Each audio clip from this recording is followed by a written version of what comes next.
ಭವ್ಯ ಗೌಡ ಅವರು ಮತ್ತೆ ಕಿರಣ್ ರಾಜ್ ಅವರು ಸೂಪರ್ ಆಗಿ ಸರಿಯಪ್ಪ ವೇದಿಕೆ ಮೇಲೆ ಡ್ಯಾನ್ಸ್ ಸಹ ಮಾಡಿದ್ದಾರೆ.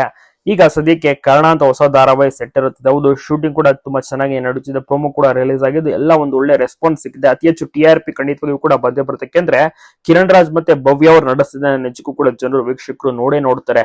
ಭವ್ಯ ಅವರು ಗೀತಾ ಧಾರಾವಾಹಿ ಮೂಲಕ ಸೆನ್ಸೇಷನ್ ಅದು, ನಂತರ ಬಿಗ್ ಬಾಸ್ ಆಫರ್ ಸಿಕ್ತು, ನಂತರದಲ್ಲಿ ಈಗ ಕರ್ಣ ಅಂತ ಧಾರಾವಾಹಿ, ಇದರಲ್ಲಿ ಡಾಕ್ಟರ್ ಪಾತ್ರವನ್ನ ಮಾಡ್ತಾ ಇರೋದು ಕಿರಣ್ ರಾಜ್ ಅವರು ಕೂಡ ಡಾಕ್ಟರ್ ಪಾತ್ರ ಮಾಡಿ ಬಹಳಷ್ಟು ಮೆಚ್ಚುಗೆ ಖಂಡಿತವಾಗಿಯೂ ಕೂಡ ಅವರಿಗೆ ಸಿಕ್ಕಿದೆ. ಭರವಸೆ ಕೂಡ ಇದೆ. TRP ಅಂತೂ ನೆಕ್ಸ್ಟ್ ಬಂದೇ ಬರುತ್ತೆ.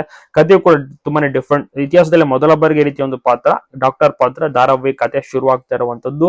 ಈ ಒಂದು ಹೊಸ ಧಾರಾವಾಹಿಗೆ ಜನರ ಸಪೋರ್ಟ್ ನೆಕ್ಸ್ಟ್ ಲೆವೆಲ್ ಇದೆ. ಭವ್ಯ ಮತ್ತೆ ಕಿರಣ್ ರಾಜ್ ಅವರು ಸರಿಯಪ್ಪ ಒಂದು ಶೂಟಿಂಗ್ ಸೆಟ್ ಅಲ್ಲಿ ಸಂಗೀತ ಮಹೋತ್ಸವ ನಡೀತಿರುತ್ತಲ್ಲ, ಅಲ್ಲಿಗೆ ಬಂದು ಪ್ರೊಮೋವನ್ನು ಕೂಡ ರಿಲೀಸ್ ಮಾಡಿ ವೀಕ್ಷಕರಿಗೆ ಈ ರೀತಿ ತಿಳಿಸ್ತಾರೆ, ನಮ್ಮ ಧಾರಾವಾಹಿ ಬರ್ತಾ ಇದೆ ಇದೇ ತಿಂಗಳಿಂದ, ಎಲ್ಲರೂ ಕೂಡ ಮಿಸ್ ಮಾಡದೆ ನೋಡಿ ಅಂತ. ನಂತರದಲ್ಲಿ ಕನ್ನಡ ಧಾರಾವಾಹಿ ಒಂದು ಸಾಂಗ್ ಸೂಪರ್ ಆಗಿ ಇಬ್ರು ಕೂಡ ಡ್ಯಾನ್ಸ್ ಮಾಡ್ತಾರೆ.